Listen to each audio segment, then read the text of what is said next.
Hi, everyone. Welcome to the April, I can't believe it's April already, Wireside Chat with my special guest, Amber-Nicole Stephens. Um, Amber-Nicole's first novel is coming out, I think, next week. Isn't that right? Next Tuesday. Next Tuesday. Very exciting. And I'm actually going to share a picture of the cover of her novel because I think it's so awesome. Can you all see that? Now that's the cover. That is a great cover. That's something that's going to grab people from across the bookstore. That was very So much the intention. yes, it's just awesome. I love the pinks and the blues and the purples. Just a great cover. And I also would like to share this link, which will take you to bookshop.org, which is where you will be able to order a copy of Amber-Nicole's book. So Amber-Nicole is going to read for us first, and feel free to preface your reading any way you like, any context you care to give, and then when you're done, I'll come back on, and we can start chatting. Okay. Remind me, Paul, how much time I have? You can read for like, let's say between 5 and 10 minutes, whatever you feel like in that Oh, that's span. that's perfect. That's Okay. perfect. Hello, everyone. My name is Amber-Nicole Stephens. I am writing under the pen name of Savannah Stephens. I will be reading tonight from my debut novel, Witch Queen Rising, and I would like to start with just the back of the book in case anyone who has not heard it before. Um, For witch queens, or excuse me, for New Orleans witchkin, there is no greater honor than to become the prime, chosen to rule. But the title is meant to pass between two rival houses of magic, not to the wayward daughter of the former prime who died under mysterious circumstances. As a girl, Seraphine Barreau was dubbed the Tick Witch for her ability to feed on magic and make it her own. Even among those who could alter fate and manipulate reality, she was a powerful outcast and feared by her people. Now dragged back to continue the legacy that nearly destroyed her, Fiend has her work cut out for her. She must earn the respect of her people, navigate the politics of the paranormal communities residing in her city, and heal from a broken heart, all while battling a parasitic curse. Between all these things, Fiend must learn to make peace with her past to save herself and all of Witchkin's future. Before I continue, was audio okay for that? Yes, it was more than okay. There was actually a comment saying with your voice, you could be a voice actress. Oh, that is so kind. I would love to. I'm certainly open to doing that. Is there an audio book of your novel? There is. It was actually narrated by Shantae McCormick, who is a voice actor I've seen several books from, and she's fantastic. So I Oh, was not okay. tapped for this, but who knows in the future? In the future, you do really have a great voice, so I think that would be definitely an option. Thank you, friends. Without further ado, then, I will start with chapter one. A surge of energy jolted Fien awake. Not the wake up refreshed from a nap kind of energy or the artificial high of too much caffeine. Instead, she woke to the universe mistaking her for a lightning rod, and by the stars did it hurt. Joints locked, limbs twisting as muscle and sinew strained beneath her skin. A scream clawing up her throat, she tumbled out of her bed onto cool floorboards. There she thrashed like a catfish caught on a line, while wave after wave of ancient power crashed into her body. Without her well, the vessel inside herself for magic, the power had nowhere to go. There was too much of it and not enough of her. Pain lit up her senses while she struggled to focus. Her mind's eye conjured the image of a deep stone well, its opening sealed shut with glowing chains. Long ago, she had sealed her well to start a new life. Now that life depended on breaking those chains before this great and terrible power could break her body. She hissed as the chains constricted around her in the real world. The crushing pressure bore down on her, building in her bones until she cried out. She needed the incantation to break the warding. She began wading through memories, desperate to save herself. Just as her vision began to blur, she remembered. Reap what was sown, release what was bound, return what was lost. The chains flared, then crumbled into glittering dust that floated away. With the floodgates open, the magic flowed home. Its unrelenting waves mellowed to soft ripples that tingled but no longer made her skin feel 2 sizes too small. She came back to herself with a deep gasp. Still on her back, she dragged air into seared lungs and groaned. In the stillness after, the city roar found her through brick, mortar, and steel. Heavy metal blared from the apartment above her, but not loud enough to drown out the baby crying across the hall. Someone yelled at it for it to be quiet between banging on the walls. When she opened her eyes, the room was dark, save for dancing lights along the wall. But the sun had set hours ago, and that color was wrong. Head throbbing, she brought her palm towards her forehead, but stopped inches from her face. Her right hand was surrounded by shifting currents of midnight blue and black light. The light was radiating across every inch of her skin. It was coming from her. No, she thought, as a pit of dread opened inside her. It should be impossible. This power, the power of the prime, should never have come to her. She was lucky to be alive. But that was more than could be said for someone back home. For her to be cresting on this ocean of magic, someone who should be near and dear to her was now dearly departed. One does not become the prime by choice. The heart of the land chose the successor when the old prime returned to it, which meant she was in big trouble. Because if the magic found her, her family could too. Fiend crawled to her feet, stumbling across the room in search of and then finding a switch. Muted light flicked on in the tiny studio. It wasn't much to write home about. A full-size mattress on a box spring, a bureau and a nightstand, just shy from a tiny, outdated kitchen. No TV or photos, no knickknacks or homey touches. Those were for people who weren't always a moment away from skipping town. And that moment was now. She threw open drawers and tossed clothes back onto the bed, dragged on jeans and a tank top and grabbed a leather jacket.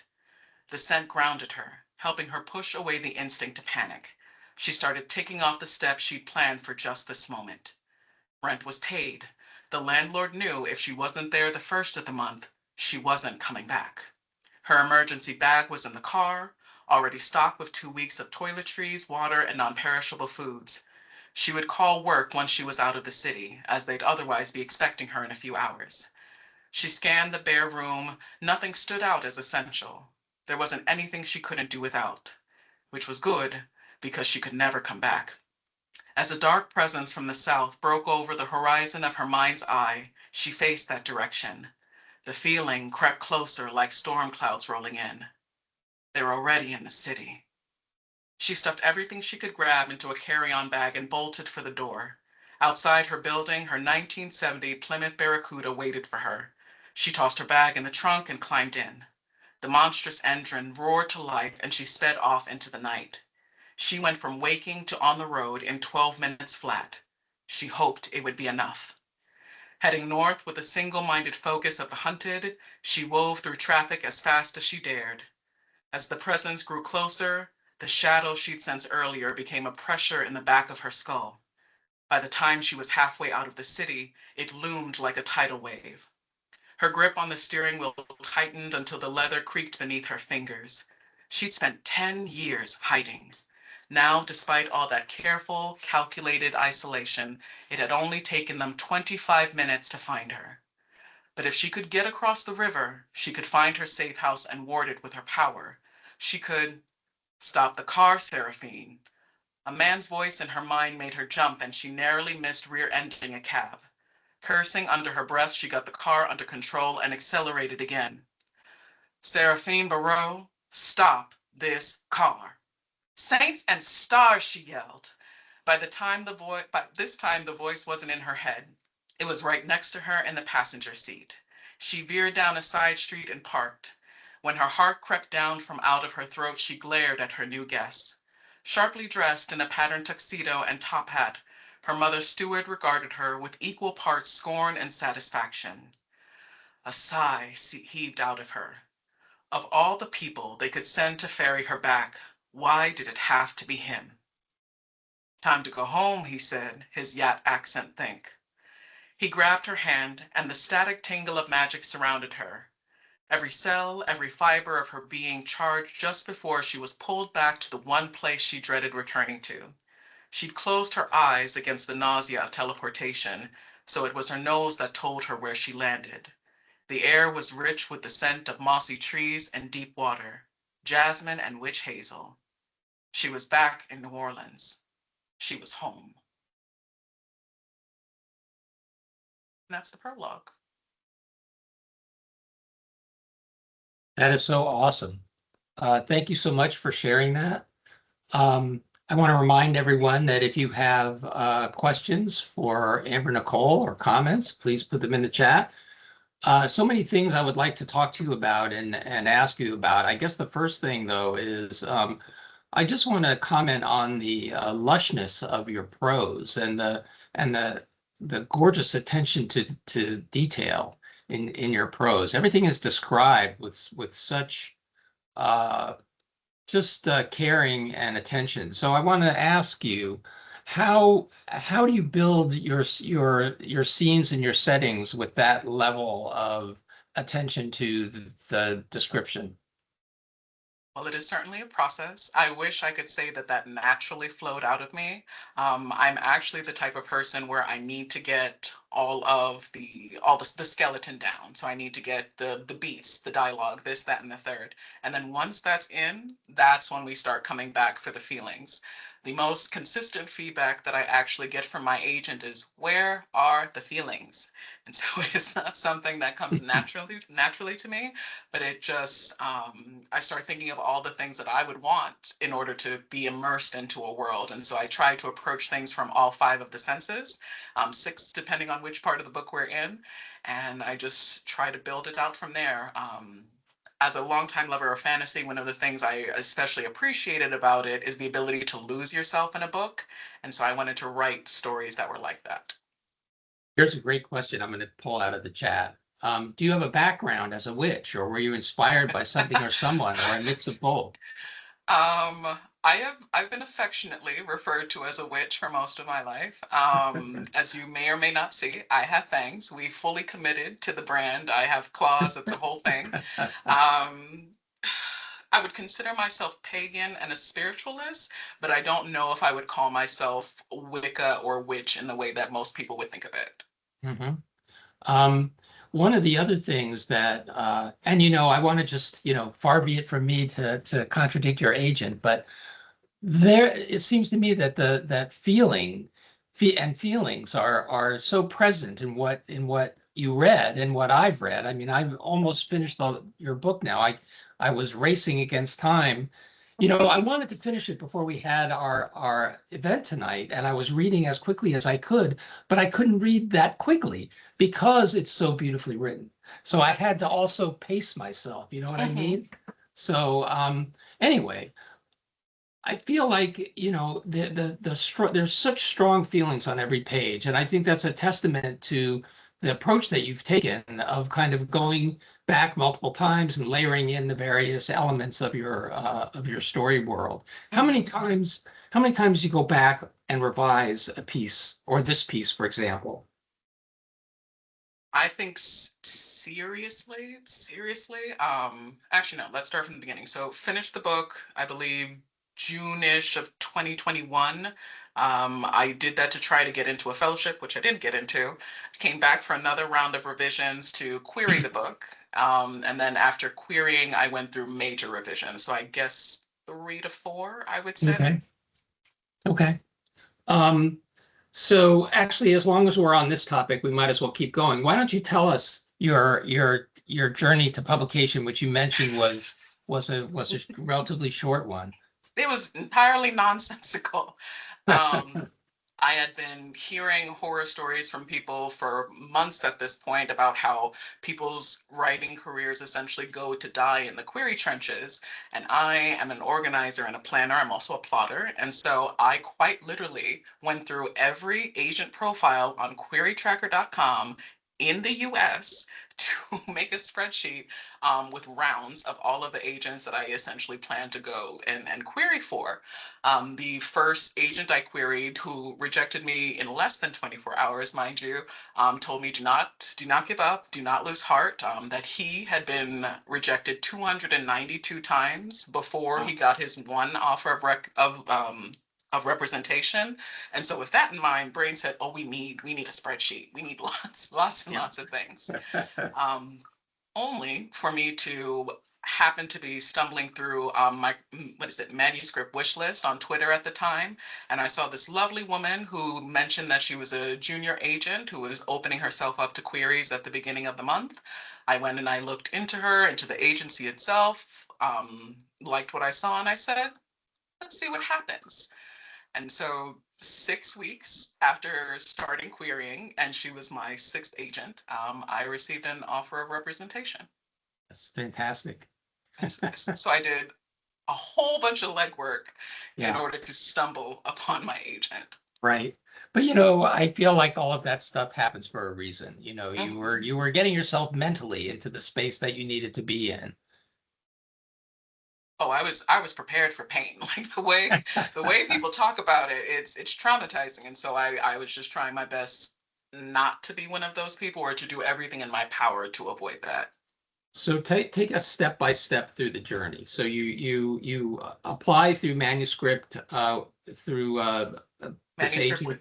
what was it? Query tracker? Yes. Yeah, this agent who's just on Twitter who happens to say like I'm opening up my for submissions for queries for My a genre. particular period of time, and you submit and she comes back to you with an offer. So take us from there through the process of working with the agent, submitting to a publisher, being offered a deal from the publisher to where you are today. Um, so I signed with my agent September 18th of 2023, if I remember correctly. The years might be a blur at this point. To actually then, gosh, is that how that worked? So to finish the book in order to then go up submission, this was my capstone project, actually, to Mhm. finish and do the revisions for Witch Queen Rising. And so by the time I had submitted it for graduation, we then went on submission, I think 2 weeks later. So Wow. that would have been May 2nd, if I remember correctly. And I was fortunate in that the editor who would eventually offer on me said that she was interested from the second week, which would have been crazy. But I think they had been trying to package it between the UK side and the US side, Mhm. and that caused a bit of a delay. But all things considered, I received my verbal offer September, on the day, like a year to the anniversary of signing with my agent, so Wow. September Wow. 18th. And just to let people know, your book is coming out simultaneously in the UK from Yes. Gollancz, which is a very prestigious publisher of speculative fiction in the UK, and in the US from Penguin Random House, which is also a very prestigious publisher. No pressure. It's fine. Oh, I feel like you're going to do great. Um, so once the offer was made, what kind of work did you have to do on the book? And did you have differing editorial feedback from your editor in England and your editor in the US? So that too was an interesting ride. Essentially, it boiled down to, and just roll with me here for a second, who paid for me more. So Mm, Gollanc's offer was modest, but what is it?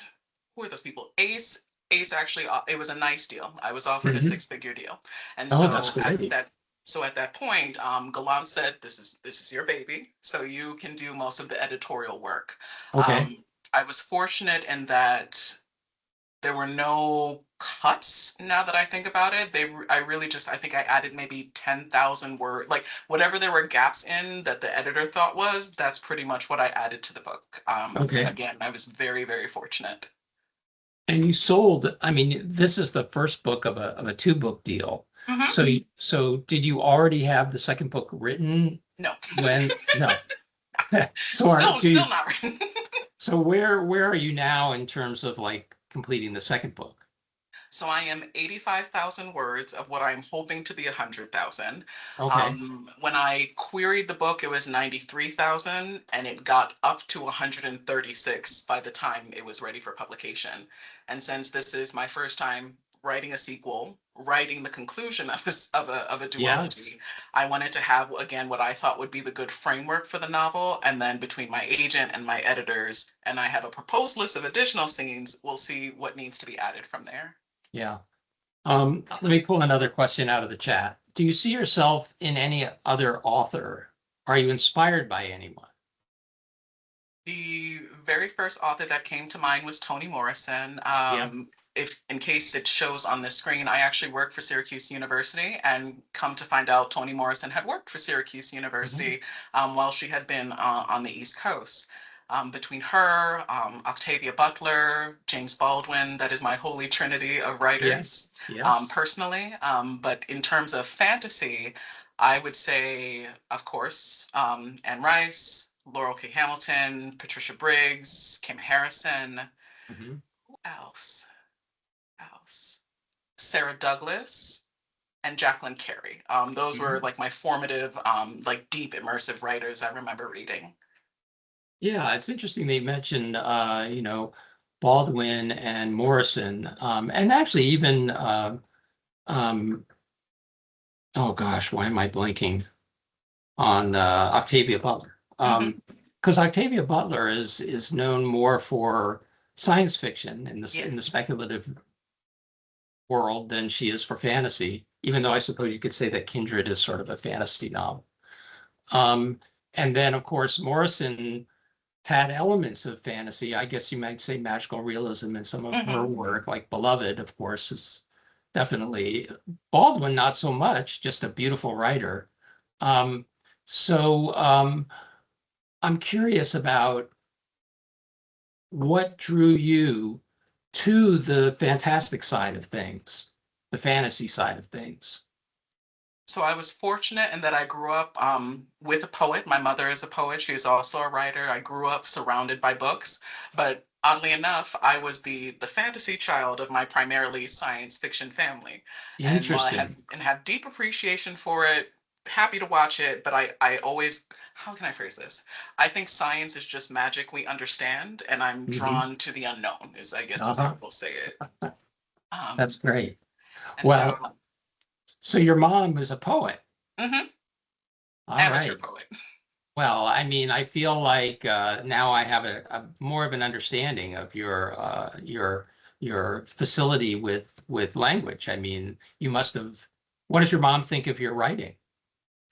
I am very fortunate in that the relationship I have with my mother is not the relationship Fiend has with hers. I want to be real clear about that for those who may or may not have read the book yet.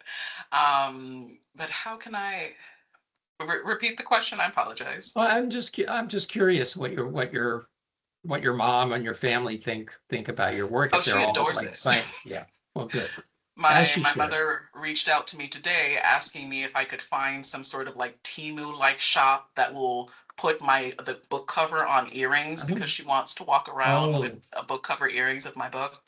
yeah. Well, you know what else would look really good? I don't have I wish I had something I could show people, but each of the chapters Hmm. in your novel also has kind of a symbol Oh, uh yes. attached to it. And Hmm. that would be make an awesome tattoo, for example. I actually just put in an order today for swag for both my street team and for some people who have just been particularly supportive. And the bookmark is has Savannah's pride on it, and then the Uh-huh. back is this symbol from Witch Queen Rising, and only like 15 people are gonna get that one. Very cool. All right, so let's talk about your pseudonym. So where does Savannah come from, and what made you decide to adopt a pseudonym in the first place? So I have a peculiar relationship with my name. So as you can see, my first name is Amber Nicole. It is hyphenated.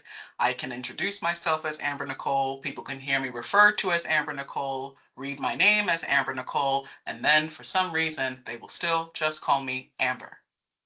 And to avoid being To avoid just being annoyed or pissed off or just tired of having that constantly, I decided to just opt for a pen name that was simple and easy for people. Savannah worked for both the aesthetic. As I talked about earlier, I'm very feline. I have a fondness for lions. So Savannah is the Mhm. home of the lions and the home of my books. Are you a Leo? I'm a Sag, actually, but Uh-huh. I've always been very feline by nature. Well, I think Savannah Stephens is a great name. But so is Amber-Nicole. So, I mean, you can't go wrong. Oh, and there's also an Amber-Nicole writer who writes Mm, similarly dark fiction, and so I think that was okay. also the thought process. Yeah, yeah. That's that. You definitely don't want to be mistaken for another writer. No. Yeah. Um, so again, anybody have questions for Amber-Nicole? Throw them into the chat, please. The other thing I wanted to ask you about was the magic system of Hmm. your novel. It's very interesting. I mean, you've got elements that are familiar from urban fantasies. Here we have a setting in which there are vampires, there's shifters, there's the fairy folk, and then the witches are I guess, the four major players, at least Hmm. insofar as I've read. Um, and but within or against that sort of those familiar trappings, you've added a lot of really original stuff that is new on its own, but also kind of lends a new shine to some of those older concepts. The concept of the well, I thought was very interesting, and also just the relationship of the various supernatural beings to each other. Hmm. So can you talk about like the world building of your book and how that came about? That is definitely an amalgamation of, again, all of the inspirations that I enjoyed growing up. There's elements from Anne Rice, from Laurel K. Hamilton, from Constantine, from the originals, American Horror Story Coven, like pulled little bits and pieces that I thought would work for everything. But more than anything, I just wanted to create, again, like this rich world that was different enough. Again, that familiar and foreign Mhm. aspect of it, where I wanted it to be just common enough while still giving you something different to latch onto. Yeah. One of the books that it reminded me of, I don't know if you've read this or not. It's a fantasy series by Roger Zelazny, The Nine Princes in Amber. That sounds, oh gosh, that sounds familiar. I might have Um, read it years ago. Yeah, the thing about that makes me that reminded me, or that your book reminded me of, is that's a book that, it has all these great fantasy elements, but it's also a family drama.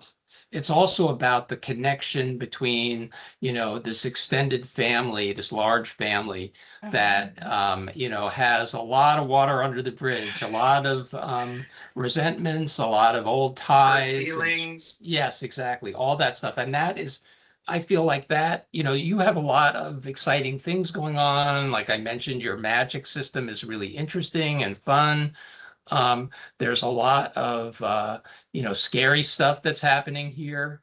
But there's also this other level that's really just about, the family dynamics and the Hmm. relationship among siblings and extended family and the responsibilities that you owe, the desire to escape from your family, which Hmm. your protagonist definitely feels until she's kind of roped back in, Yeah. much against her will at first, to being in this position of responsibility for just about Hmm. everybody.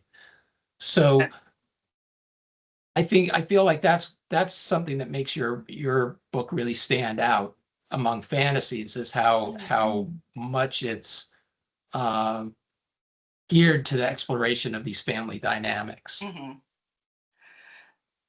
Because I think, of course, it's great to have the magic. It's great to have the blood. It's great to have the bells and whistles. But ultimately, I like to think that when we read books, we're reading them for the characters and their stories. And Yeah. something that was important to me in this process was creating characters that people knew, good, bad, or otherwise. everybody knows at least one character in this book. Yeah. Yeah. And I wanted that familiarity, if for no other reason than for some people can see, what do you do when your parental figure or your sibling or your community at large doesn't doesn't claim you? Um, I wanted, and it might be a bit grandiose, but I actually wanted to give insights, real life world lessons on Mhm. you don't have to keep people in your life who treat you terribly. You do not have to abide disrespect. You may not be able to change the people around you, but you can change the people around you. Right. And that's certainly a journey that Seraphine is on. There's this. This isn't really a spoiler, but there's this great scene where she's kind of uh, snatched away from the real world into the world of all of her ancestors, and she's faced with some pretty harsh things that are said to her, and Mm-hmm. some harsh emotions that are expressed that are really kind of devastating. Um, and one of the things about her character is just Mm-hmm. really, first of all, she's an incredible survivor, but secondly, she's really had a lot to survive. I mean, she really has had a raw deal, almost from the get-go, by people that she should have been able to place her trust and faith in, her mother, First primarily. and foremost, would you Yeah. believe that at several points in the story, I wondered if there was enough going on? Oh my gosh. I put her through the ringer. I Yeah. think I can't even know.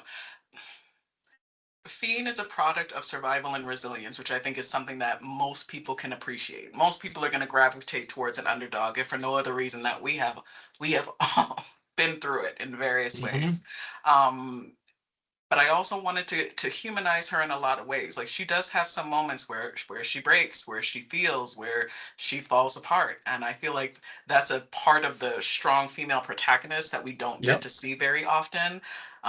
She has anxiety. I don't think I say it specifically, but she does have like an undiagnosed anxiety disorder that happens every time something bad when she needs to breathe. That's what that Hmm. little quirk is. Hmm. Because those are very real things. Um, I'm going to grab a couple more questions out of the chat in just a second. Before I do that, though, the other thing that I wanted to ask you about, because you've been through our program, right? Hmm. And survived, By the and skin not of my only teeth. not only survived, you thrived. But a lot of times in the writing biz, and especially as you're in workshops and such, you're going to hear like, don't start a story where somebody is asleep. Hmm.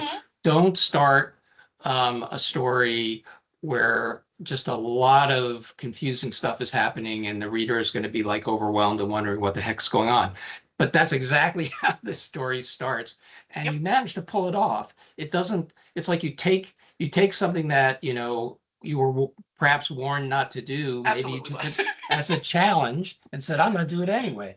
So what made you start the book that way, and what were the challenges that you had to overcome in order to make it work on a craft level? So it's so fascinating because I was unaware that there was this stigma or this disdain for prologues. I was just like, oh, a prologue seems right. Let me just throw in this little teaser to Right. get people interested. And the agent that I had mentioned that had rejected me within 24 hours and who had received 292 rejections, his initial thought was, she's waking up and it's a prologue? No, no, no. And so that was Yeah. that was it. That was the only thing Yeah. that he needed in order to reject my book. But I knew when I started this process that reading is subjective. What some people love, some people hate. What some people hate, some Yep. people love. And so I wanted to write the story that I wanted to write, that I would want to read, and I knew that there is an audience for it. I just had to get it into the right agent's hands, the right editor's hands, the right publisher's hands. That's Yep. that's the long and short of it. Yep. Well, that's very wise, and I hope everyone that's here today is listening to that and taking it to heart, because I think that's 100% correct. Um, you know, I like prologues, and a lot of people in the chat, I don't know if you're seeing that, they like it too. But on the other hand, the one thing that I also want to point out that's correct is like, you experienced an agent who just was like, well, here's two things that are on my list of things I don't want to see. So that's it. That's it. I'm not reading anymore. Right. And that's the way the agents are. You know, they are tough, and they receive so many manuscripts that they can't possibly read them all. They don't have the luxury of seeing like, well, you know what, I'm not really into prologues, so I'll keep reading and see if chapter 1 or chapter 2 grabs me. Nope. Prologue, that's it, out. And I completely feel for agents because again, as I've gone through this process and even gone through it with my agent, I see the flood, the tsunami of queries that they get, and unfortunately, they don't get paid to read Yeah. those. No. That's at their caution, at their discretion. Um, how can I? And I'm sorry, I feel like I just keep losing my train of thought. Could you say the thing just before that? Oh gosh, there you're assuming that I remember my train of thought. Um, But I think ultimately, what I think people need to understand is that as long as it's done well, and not talking about myself specifically, but Yeah. as long as it's done well, there will always be room for it. Vampires were dead until someone made a vampire book that some people like. No one cared about shifters, and then every male protagonist became a shifter. No one cared about the Fae, and then the Fae became a thing. So Yeah. you just have to be that person who gets the ball rolling. Yep. That's great. And I agree with you 100% about that. All right, here is a question I'm going to ask from the chat. This is about children's fiction. Do you have any experience writing or reading children's fiction? Is that something you ever think about doing? Certainly have read children's fiction as a youth. I'm open to telling any story that makes sense to me. I'm interested in writing psychological thriller. I'm interested in getting into more horror. I'm interested in writing more romance. It really just depends on the story that's speaking to me at the time. Yep. I consider myself a dark fantasy author, and so anything that falls within that realm is game. Yep. I don't see genre as what is that word? Genre is not a boundary for me. It's more like a guideline. Hmm. Mhm. I mean, there's certainly a number of different genres that are, playing out against each other in this Yeah. book. I mean, there's a strong, romance subplots going on in the book. Um, Mystery, there's Mhm. just a lot of different genres working together. All right, let me hold these questions out of here that I wanted to talk about. Um, all right, please ignore this if it's a rude question. So just tell me if it's a rude question. Okay. Can you talk about the financial side? And please Totally fine. don't mention any, don't mention numbers. Well, But I mean, how I do don't you have a get, problem telling the numbers if you want to hear the numbers. well, just like these are the things that this person is interested in. How do you get paid royalties? How does that work? And when do you get paid? And are you able to make a living off your writing, or do you have to have other work to support yourself? So at this stage, I still have a day job. Do not quit your day job, even though I had been offered $100,000 book deal. Do not quit your day job because the unfortunate reality of the situation is you are not paid that money all up front. It is Right. usually divided up into four payments over usually 2 years. So Yeah. it's when you sign the contract, when the book gets published, a year after it, and I think one other one I can't remember off the top of my head. And if you earn back whatever they paid you, that is when you are eligible for royalties. And so Right. it's an interesting balance where I was all right with Gollancz offering a very modest number at the time for me, because again, that's less pressure for me to earn out. It's much easier for me to earn out $10,000 as opposed to Hmm. $100,000. Yep. But here we are, and we're going to have to do it anyway. Right. I mean, and also you're giving a portion of your Oh, yes, advance to your agent. 15% Yeah. from So every payment. what does an agent do for that 15%? So I love, cherish, and adore my agent. I will go to bat for that woman. No one can touch her. No one can hurt Helen. She is in the UK, so she is 5 hours ahead of me. And if I were to message her right now, I would get a message back from her in 10 minutes. Hmm. Not because I told her to do this, but because she's that dedicated to us and to her team. As I mentioned, the novel was originally 93,000 words, and that was because, again, I was aware of what I was querying. This book is different from the market in a lot of ways, and so I wanted to give them as few reasons as possible to turn it down. Hmm. Length being one of them. The longer your book is, the more expensive it is for them to publish. Yes. And Helen said, absolutely not. This book needs to breathe. Give it the space to breathe. And so that's how we added 40,000 words to it. Wow. Um, and one of the reasons why I also had very few revisions that I needed to do is because of how editorially focused my agent was. Again, that Hmm. thing about the feelings, that was Yes. where it is now is from her pushing. And so I Okay. will always appreciate Helen for all she's done. Yeah. That is not universally shared. I too know horror stories of other agents or schmagents even. So it's really just getting the good person, right person. Yeah, it's it's an important relationship, your relationship with your agent. My agent is someone I've been friends with for, gosh, probably over 30 years. He was my editor. He bought Mhm. he was the editor of my first book, Oh and wow. then he left the editing biz and joined an agency, and so I he became my agent. So, and it's been, Amazing. it's been a, it's a very, very close relationship, but like you say, they're not all like that, you know, and sometimes, and ultimately, I guess always, it's a business relationship, right? Because this is the person who's representing you, who you're trusting to make deals for you, Mhm. and who you trust to have your best interests at heart. But the time may come when that's not true anymore. No, Um, and that is true. And even in the tenure that I've had with my agent, she has lost some clients. And again, she is a fantastic fit for me, but she might not be a right. fantastic fit for everybody.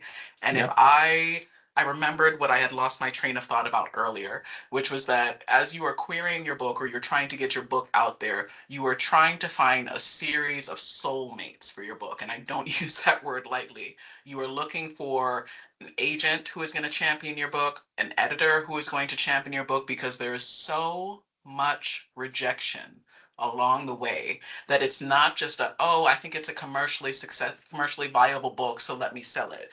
That's never going to work because all it takes is one no and they're going to drop you. You need someone who is going to be passionate about you and your work. So Yeah. hold out for that. And when you were saying that, the third party uh, uh, of the soulmate variety, I guess, is the reader, right? Oh Because yes. you want to have a core group of readers who are going to be, super invested in what you're writing and what you're doing, and Mhm. who really get you.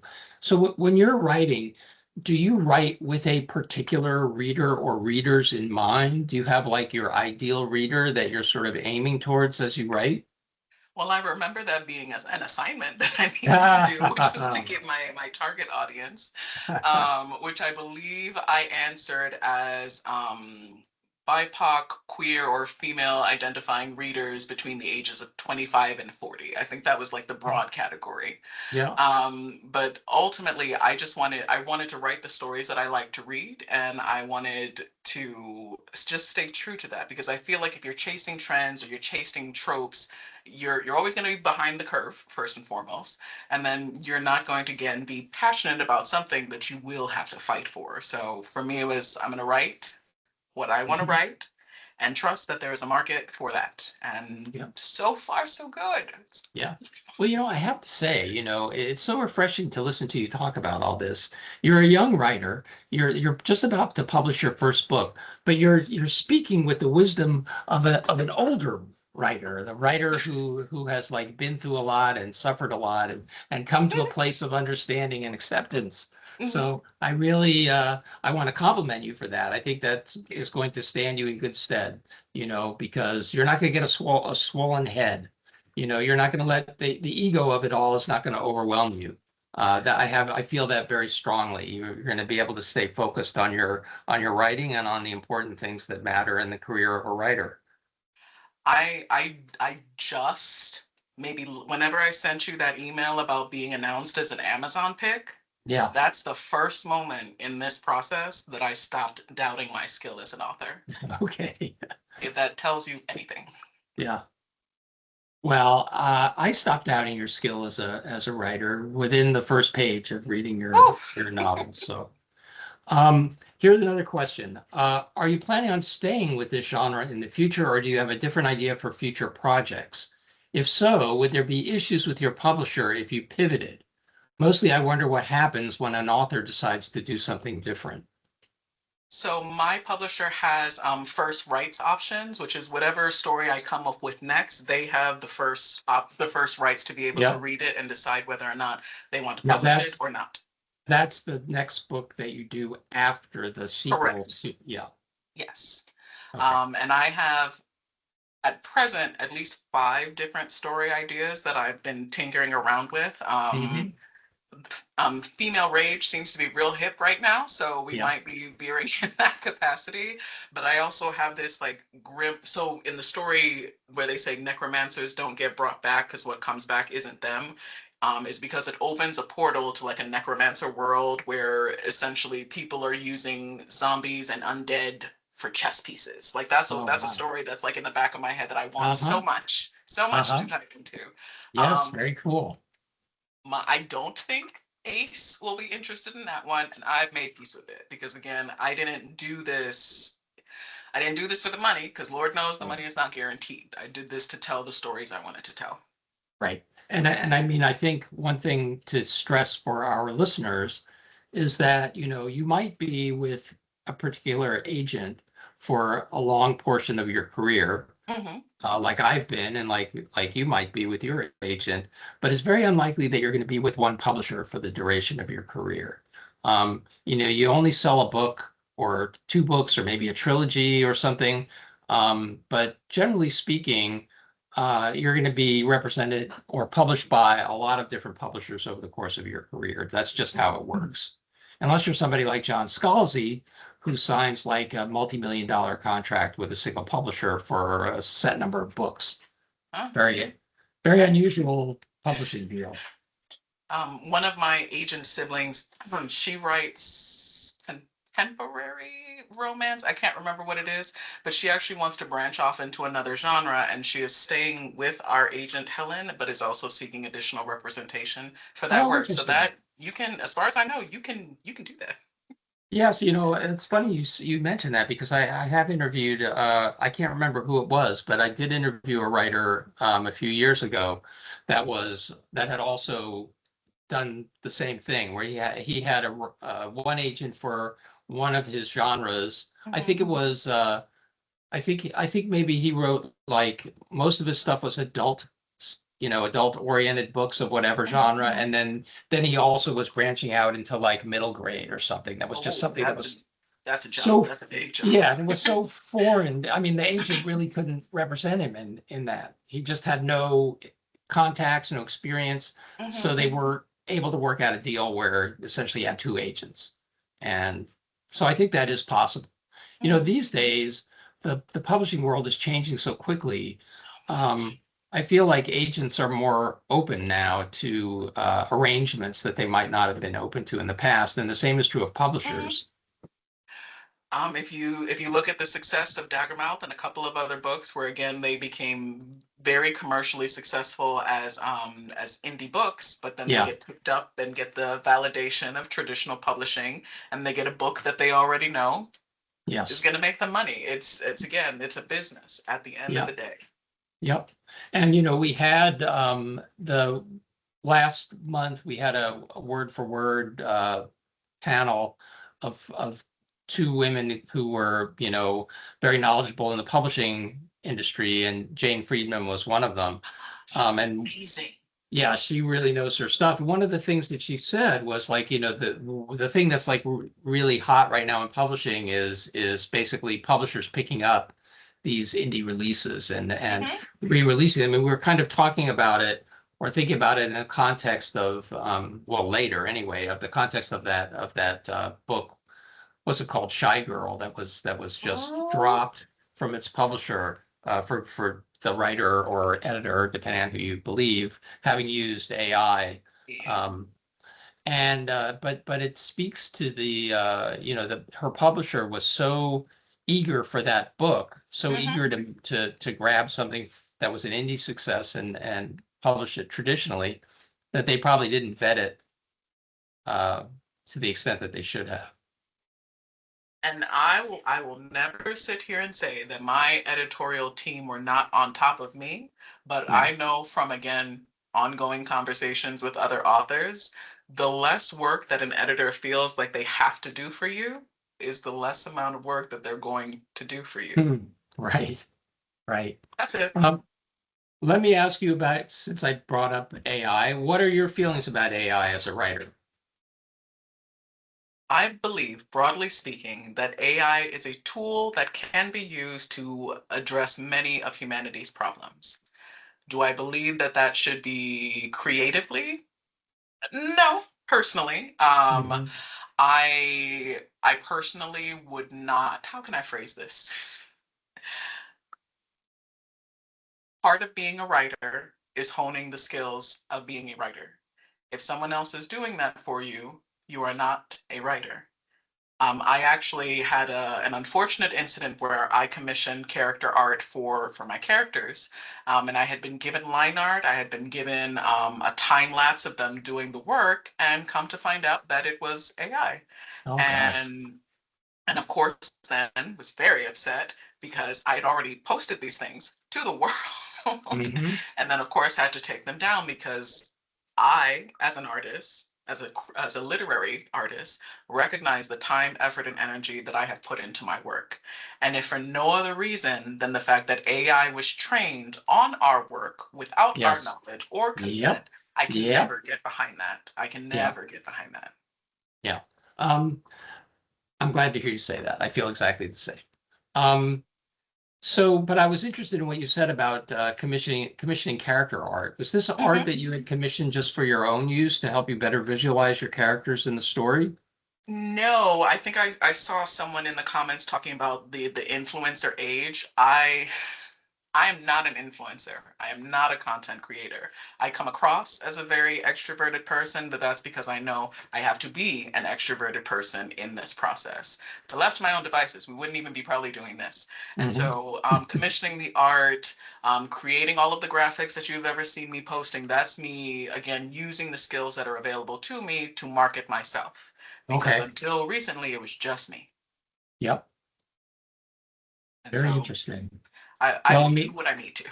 yes, no, you seem like you're an incredibly organized and efficient person. So I have no doubt Try. that you'll continue to be successful in that vein. All right, let me grab another question here. Do you still, and it kind of fits right in, do you still have to do a lot of marketing of your own Yes. marketing, even though you're going through a major publisher? I am an exceptionally fortunate author in that I do have some, I like, how can I phrase this?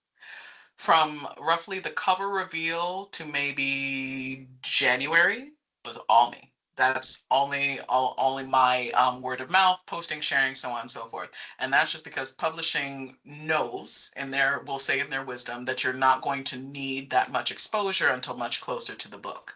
So I like to think I gave them a little bit of momentum, but they also were sharing to their thousands of newsletters and Hmm. doing their own work behind the scenes. So it's very much, they didn't require me to do anything, but I thought it would behoove me to do so. Yes, I think so. I mean, I feel as though these days the smart writer does as much as they can for themselves. You Mhm. can't really, I mean, if you I mean, you have a big deal with your American publisher, so they've invested enough money in Mhm. you to make it worth their while. I mean, they have to market you because that's the only way that they're going They're to gonna earn get it their back. advance back, right? Mhm. So it's to their benefit to do that, but not every writer gets that same deal. Like, for example, if you hadn't sold your book in the US and just had your advance from Gollancz, the marketing campaign would look very different. Just a little bit. Yeah. Um, I had been promised a marketing or publishing plan for 2 years before I finally got it. And I think in the meantime, I had reached out to some other writers just to figure out what I should be expecting, what that should look like. The average number of pages of their marketing plans that I received was about two or three. I Yeah. had a 6-page marketing plan, and Yeah. that that's how I knew, oh, they're putting their money where their mouth is. Uh-huh. Yeah. All right, let's see. Want to make sure that I can get as many questions as possible since we're coming to the end of our hour already. Uh-huh. Oh wow, yes. Um, okay, here's a good question. With today's influencer content-driven world, are you online much? And if so, how do you balance authenticity with visible persona? And you were just talking about that, about how Mm-hmm. you kind of, create this extroverted persona to do the work that you have to do, uh, to I don't know, establish your brand, I guess you might Mm-hmm. say. So how do you keep that balance between who you really are and who you have to present yourself as? So when I was primarily on TikTok, I had to get real comfortable with being on camera quite a bit more. But then they threatened to go away, and so I stopped getting on camera, and I realized I don't have to do it anymore. And so for the past almost year, I would say it was almost exclusively just images that I created off of Canva. I spend an obnoxious amount of time on Canva, just so again I can constantly churn out content. I think I had Mhm. even done like 3 months worth of content planning in preparation for all of this.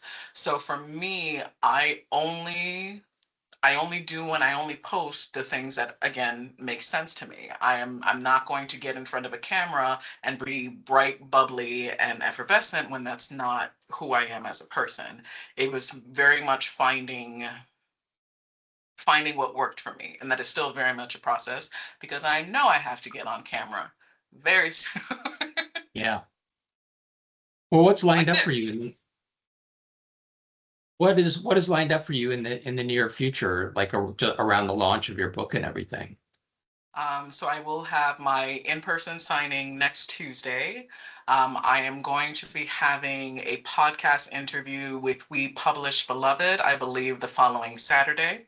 Hmm. Um, Indigo, the flagship store in Toronto, may or may not be trying to put something together because I randomly mentioned to my agent siblings that I was going to be in that area, and one of them started making phone calls. Oh, wow.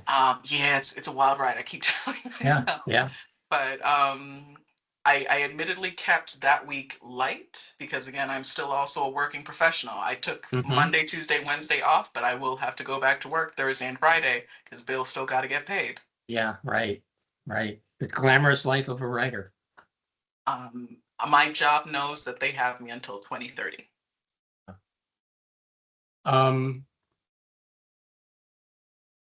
let's see what else we've got here.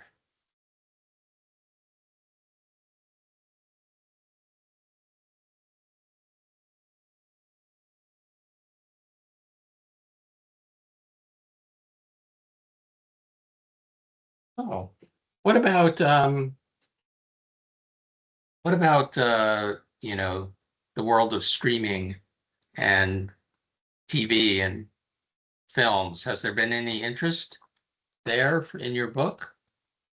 There was an inquiry that I have no idea where or what's going on with it, but am I allowed to say names? I don't think it matters.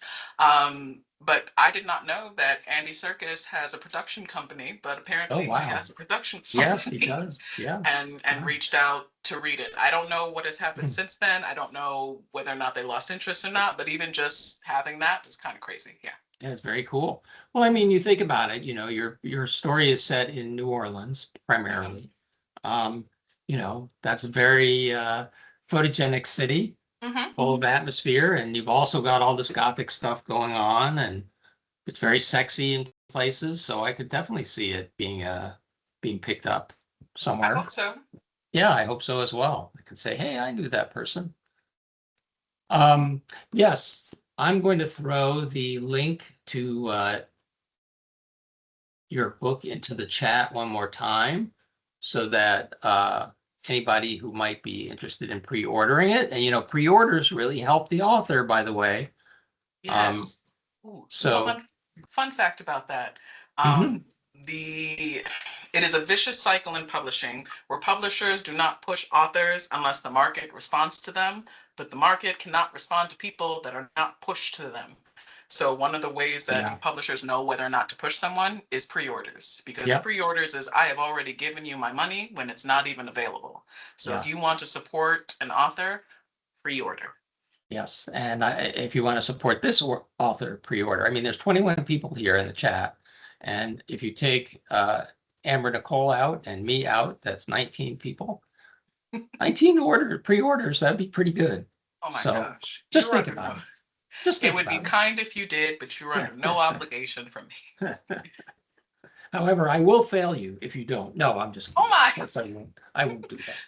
I don't have the power to do that. Not with Luckily. that attitude.